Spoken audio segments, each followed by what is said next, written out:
I bought this for $8. It's worth about maybe $200. It's a thrifter's dream. So why has it been collecting dust in my spare room for almost a year? I feel like this item has power over me. There's a reason this little guy has a hold on me, and I need to get to the bottom of it. It's been physical and mental clutter for way too long. Do you have something that has a hold on you too? Like every time you look at it, it seems to drain your energy. It's like it holds your dirty little secret, one you try so hard to forget about, but whoop, there it is. You see it and it reminds you yet again. On this channel, I explore how to find your ikigai and navigate the big life pivots that come after 50. And today, we're talking about all the dirty little secrets we're holding on to. We're diving into another brutal lie I'm done believing. So in 2020, I was laid off, and that's where I pivoted and started my own thrifting business. This was a big change for me. I had a teenage daughter at home, so it was really important for me to be able to support me and my daughter. My thrifting business helped me through a really tough time. About a year and a half ago, my first grandbaby was born, Malia, and I made the choice to babysit her 2 days a week. Hi. Who's that? Malia. Oh. So I knew that something had to give, and I decided to exit my thrifting business. It was a really hard decision for me, but I feel like I've made the right choice. So about 2 years ago is when I found this little guy. It's a Wedgewood coffee pot, and I saw it across the store, and I had a really good feeling about it. It looked like a quality piece. And sure enough, after I looked up comps, I realized that it was probably worth anywhere between $100, and I also saw live comps for about almost $500. However, I had a feeling like, there's a possibility that I could sell it for maybe $200. So I went ahead and took it home. And then I realized, wait a minute, Dana, you sell clothes, not fine china. And I realized I had no idea on how to ship something like this, something as delicate and fragile as this.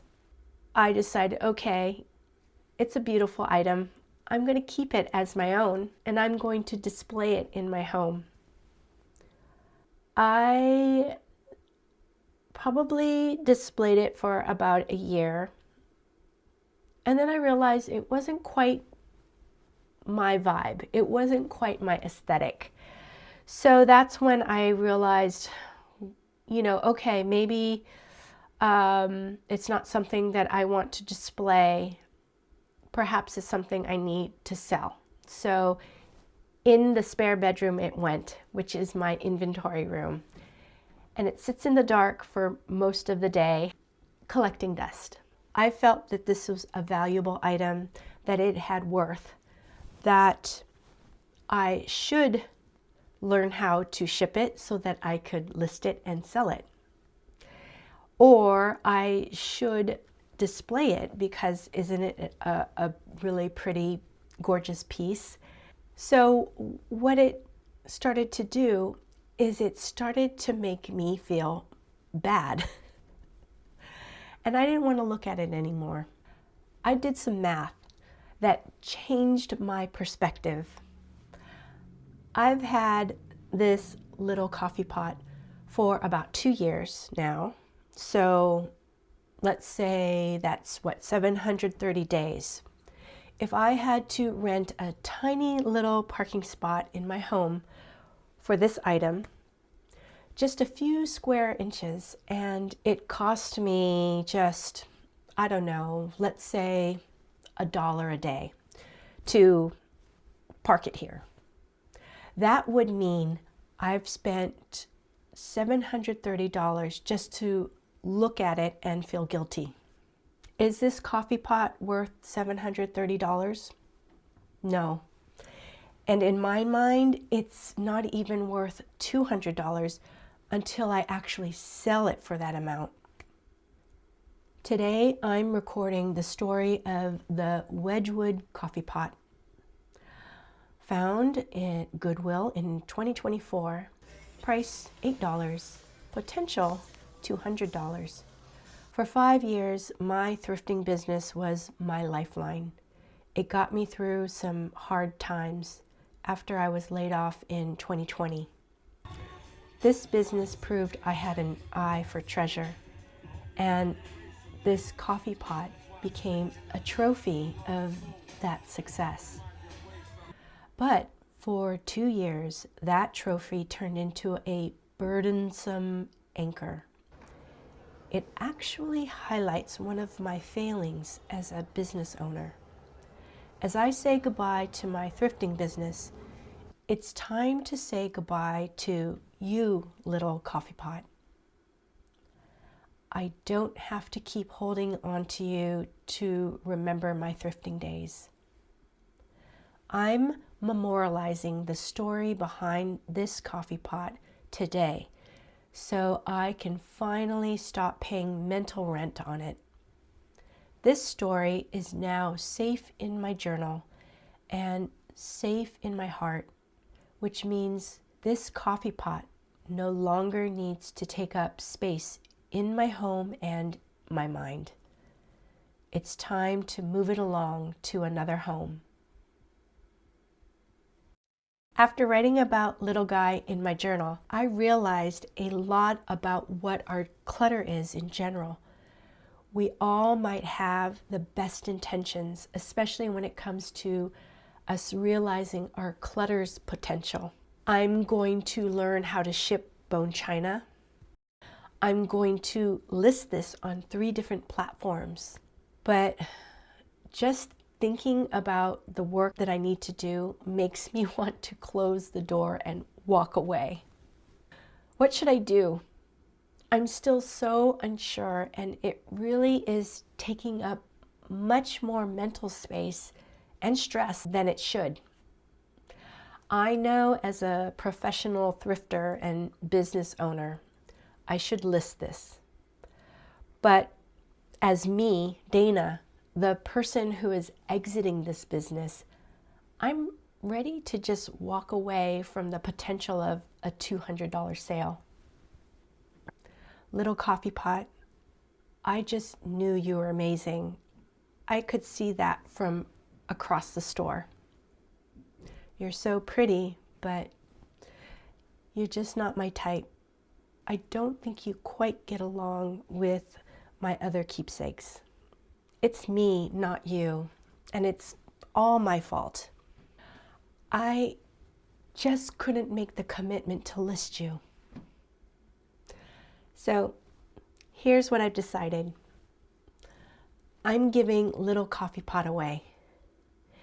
If you're a viewer in California who's not far from the Oakland, Berkeley area, and you'd love this little guy, it's yours. We could meet at a local coffee shop. I'll hand it to you safely. And we could even have a cup of coffee or tea together if time permits. No shipping, no breakage, no more dirty little secret. The first one in the comments who can set up a day and a time to meet wins Little Guy. If I don't hear from anyone in 48 hours, it's going straight to a charity shop. So just let me know in the comments that you're interested and the soonest you could pick it up, and we can work out the details from there. This way, I don't have a mile-long to-do list. No photographing, researching, listing, watching a bunch of videos on how to ship fragile items, learning Facebook Marketplace, dealing with a bunch of customer questions, worrying if the item will get there safely. Or maybe it just sits here waiting and waiting for someone to buy it. This way, I know that it's either going to one of you in our community or going to a charity shop to get a second chance. Recording little guy's story in my journal is enough for me to let it go to a new home. The brutal lie I told myself is that it's not clutter if it's worth money.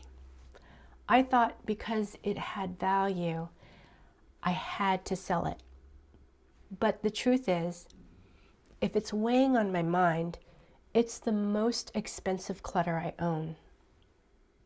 I'm choosing my peace over a potential profit, and it feels like a literal weight has been lifted. This has been an important decluttering lesson for me. I learned that keeping an item just because it has value means nothing if it's taking up a valuable parking spot, space in my home, as well as space in my mind. As far as thrifting for my business, I broke one of the cardinal rules. I bought an item that's not within my business model, an item I wasn't prepared to process. Also, with me winding down my business, I'm not so keen on adding items to my stores. Holding on to things to prove our value is a lie that keeps us stuck. You aren't erasing your history by clearing your shelves.